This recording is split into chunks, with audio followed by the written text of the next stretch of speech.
आप सभी को प्रेज द लॉर्ड। प्रभु यीशु मसीह के मधुर और मीठे नाम में आप सबको जय मसीह की। खुदा का धन्यवाद हो कि आज की सुबह फिर से परमेश्वर ने आप सबों के बीच में मुझे परमेश्वर के वचन को लेकर आज के मनन के लिए उपस्थित होने का अवसर प्रदान किया। मैं खुदा को महिमा देती हूँ। जब आज बाइबल में वचन में से हम देखते हैं मेरे प्रियो, तो आज जवानों के लिए परमेश्वर कुछ कहना चाहता है। तो हम देखते हैं सबोपदेशक की पुस्तक में से सबोपदेशक 11 का 9 वचन और 12 का पहला वचन देखते हैं। क्या कहते हैं परमेश्वर जवानों के लिए। हे जवान, अपनी जवानी में आनंद कर और अपनी जवानी के दिनों में मग्न रह। अपनी मनमानी कर और अपनी आंखों की दृष्टि के अनुसार चल, परंतु यह जान रख कि इन सब बातों के विषय परमेश्वर तेरा न्याय करेगा। यहाँ पे जवानों के लिए परमेश्वर का वचन है कि आज जवान बेटे और बेटियां अपनी जवानी के दिनों को ऐसे ही व्यर्थ में उलझ के रह गए हैं। आज जवान बेटी बेटियों के जीवन में अपनी मनमानी करना और अपने आंखों की अभिलाषा में चलना, ये जवान बेटे बेटियों का जीवन बन गया है। लेकिन परमेश्वर ऐसा नहीं चाहता है जवान बेटे बेटियों के लिए, क्योंकि ये सारी बातें जो आज जवान बेटे बेटियां अपने जवानी के दिनों में अपनी आंखों की अभिलाषाओं पर, अपने शरीर की अभिलाषाओं पर, अपने मनमानी के जीवन को जो जी रहे हैं, तो परमेश्वर नहीं चाहता है कि जवान ऐसे जवानी को के समय में अपने समय को वेस्ट करे, समय जो कीमती समय उसको वेस्ट करे। और परमेश्वर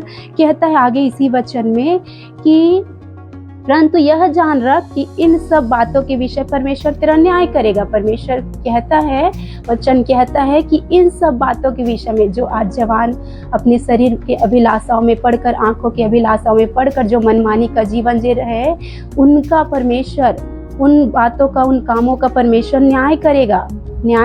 परमेश्वर अच्छी और बुरी हर बात का न्याय करेगा। और जब 12 का पहला वचन हम जब देखते हैं, तो वचन क्या कहते हैं जवानों के लिए। अपनी जवानी के दिनों में अपने सृजनहार को स्मरण रख, इससे पहले कि विपत्ति के दिन और वे वर्ष आए जिनमें तू कहे कि मेरा मन इनमें नहीं लगता। यहाँ पे परमेश्वर का वचन कहते हैं, हे जवान, अपनी जवानी के दिनों में अपने सृजनहार को स्मरण रख, इससे पहले कि विपत्ति के दिन आए। विपत्ति के दिन आने से पहले जवानों को परमेश्वर का वचन कहता है, सचेत करता है कि अपनी जवानी के दिनों में परमेश्वर को स्मरण कर, परमेश्वर को भूल ना जा। हर समय परमेश्वर को अपने सम्मुख जान और अपनी जवानी को ऐसे जी कि परमेश्वर हर घड़ी मेरे संग और साथ है। ऐसे परमेश्वर को स्मरण करके अपने जवानी के दिनों को बिता।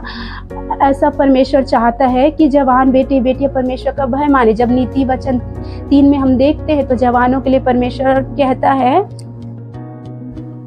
हे मेरे पुत्र, मेरी शिक्षा को ना भूलना और अपने हृदय में मेरी आज्ञाओं को रखे रहना। यहाँ पे परमेश्वर का वचन जवानों के लिए कहता है। जवानों से परमेश्वर बहुत ज़्यादा प्रेम करता है और वो नहीं चाहता कि हमारे जवान बेटियां नाश में जाए, डिप्रेशन में जाए, नशों में जाए, बीमारियों में, तकलीफों में जाए। हमारा परमेश्वर नहीं चाहता। इसीलिए हमारे जवान बेटे बेटियों को परमेश्वर कहता है कि हे मेरे पुत्र, मेरी शिक्षा को ना भूलना, अपने हृदय में मेरी आज्ञाओं को रखे रहना। यहाँ पे परमेश्वर कहता है कि मेरी शिक्षा को ना भूलना और मेरी आज्ञाओं को अपने हृदय में रखे रहना। तो आज जवान बेटे बेटियों को चाहिए कि परमेश्वर के जो शिक्षा उन्होंने अब तक पाया है बाइबल में से, उन शिक्षाओं को वो ना भूले और उनकी आज्ञाओं को, परमेश्वर की जो आज्ञाएं हैं परमेश्वर की बाइबल के अनुसार, उन आज्ञाओं को अपने हृदय में रखे रहे और उनके अनुसार करने में अपने मन को लगाए, अपने जीवन को ऐसे जिए कि परमेश्वर की जो व्यवस्था है, जो परमेश्वर का वचन हमेशा उनके चित्त में लगे रहे, चित्त से कभी उतरने ना पाए। आगे वचन कहता है, क्योंकि ऐसा करने से तेरी आयु बढ़ेगी और तू अधिक कुशल से रहेगा। यहाँ पे परमेश्वर का वचन कहता है, जब जवान परमेश्वर की शिक्षा को नहीं भूलता और परमेश्वर की आज्ञाओं को अपने हृदय में रखे रहता है, तो परमेश्वर कहता है उनसे कि ऐसा करने से तुम्हारी आयु बढ़ेगी। ऐसा करने से जवान बेटे बेटियों की आयु जो आज गलती करने की वजह से, पाप करने की वजह से घट रहे, वो नाश में जा रहे, वो सुसाइड कर रहे हैं, नशों में जा रहे हैं, तकलीफ़ों में जा रहे हैं, डिप्रेशन में चले जा रहे हैं। तो जब वो परमेश्वर की शिक्षा को नहीं भूलेगा, परमेश्वर की आज्ञाओं का पालन करेगा, उनकी आज्ञाओं को अपने हृदय में रख छोड़ेगा, तो ऐसा करने से उनकी आयु बढ़ेगी, वो लंबी आयु को प्राप्त करेंगे, दीर्घायु के जीवन को वो जी पाएंगे। और आगे कहता है और अधिक कुशल से रहेगा, और वो अधिक कुशल से रहने पाएगा। अगर परमेश्वर की इच्छा के अनुसार, परमेश्वर की आज्ञाओं के अनुसार वो जीवन को जिएंगे तो अधिक कुशलता उनके जीवन में होगी। उनके जीवन में वो तनाव, वो टेंशन, वो चिंता, वो सब कुछ जो आज संसार के जो जवान डिप्रेशन में जो जाकर जो जीवन को जी रहे, वो सब कुछ उनके जीवन का हिस्सा नहीं होगा। वो अधिक कुशल से रहेगा।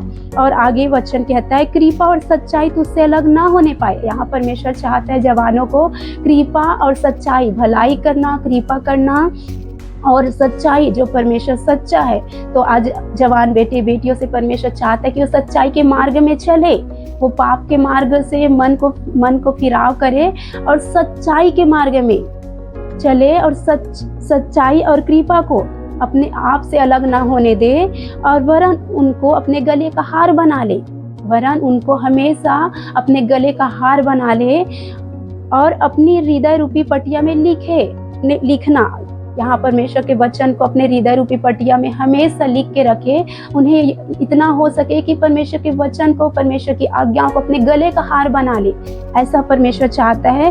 तो तू परमेश्वर मनुष्य दोनों का अनुग्रह पाएगा और तू अति बुद्धिमान होगा। यहाँ पे परमेश्वर का वचन कहता है अगर कोई जवान बेटे बेटियां कृपा और सच्चाई को अपने गले का हार बनाते, परमेश्वर के वचन को अपने गले का हार बनाते, उन्हें अपने आप से, उन्हें अपने चित्त में बसा के रखते, तो परमेश्वर ऐसा करने से तो परमेश्वर और मनुष्य दोनों का अनुग्रह पाएगा। ऐसा जो भी जवान अगर ऐसा करते हैं तो वो परमेश्वर और मनुष्य दोनों का अनुग्रह पाते, उनके काम सफल होते हैं, उनके हाथों के काम में परमेश्वर का आशीष होता है। वो जो भी करते, जो भी पढ़ाई लिखाई करते, जो भी जॉब कर रहे होते हैं या जिस भी फील्ड में होते हैं, परमेश्वर उन्हें मनुष्यों का भी अनुग्रह देता है और परमेश्वर का भी अनुग्रह जवान बेटे बेटियां पा पाते हैं।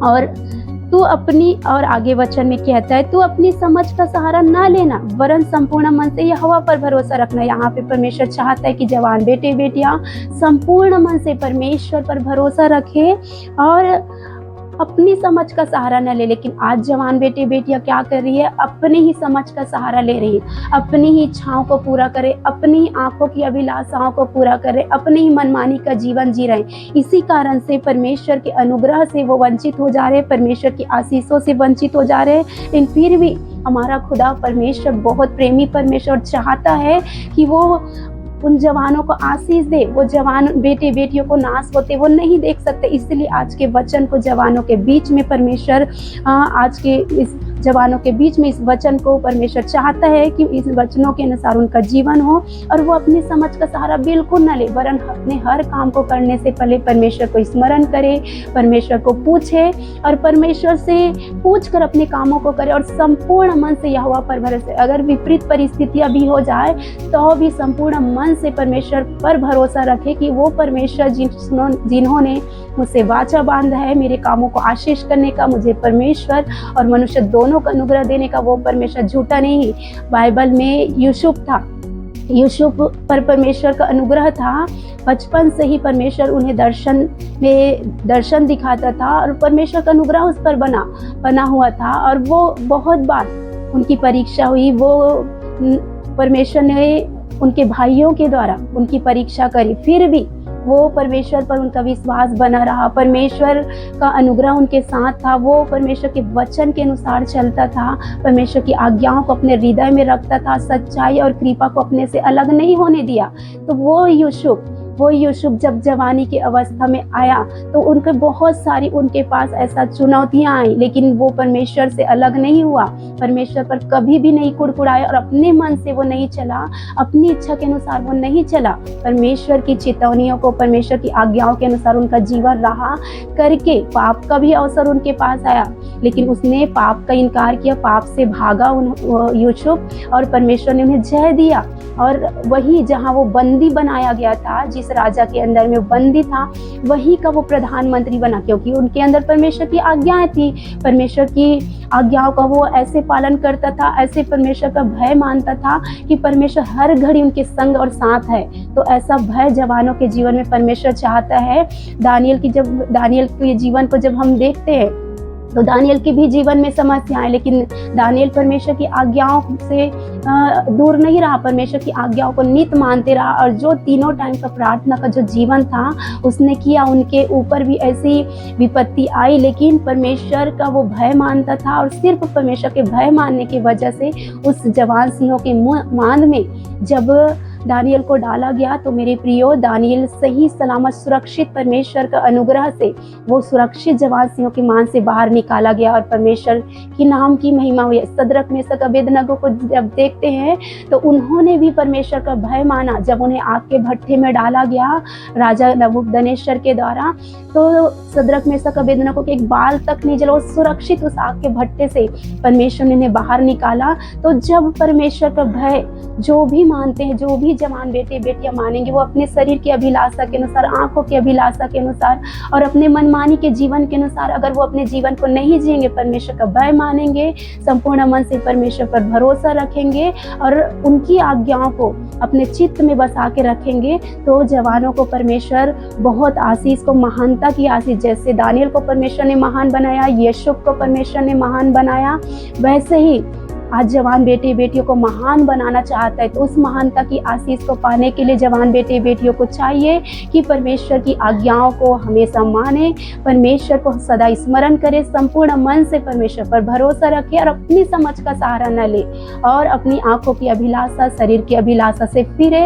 यही जवानों से परमेश्वर चाहता है, ताकि परमेश्वर जवान बेटे बेटियों के जीवन में अपने अद्भुत और अलौकिक कामों को कर सके, और परमेश्वर इन वचनों के द्वारा जवान बेटे बेटियों को आशीष करे, जवान बेटे बेटियां परमेश्वर के आशीष को पा सके। परमेश्वर को धन्यवाद हो और आप सबों को इन वचन के द्वारा आशीष मिल सके। आप सबों को प्रेज द लॉर्ड। जय मसीह की।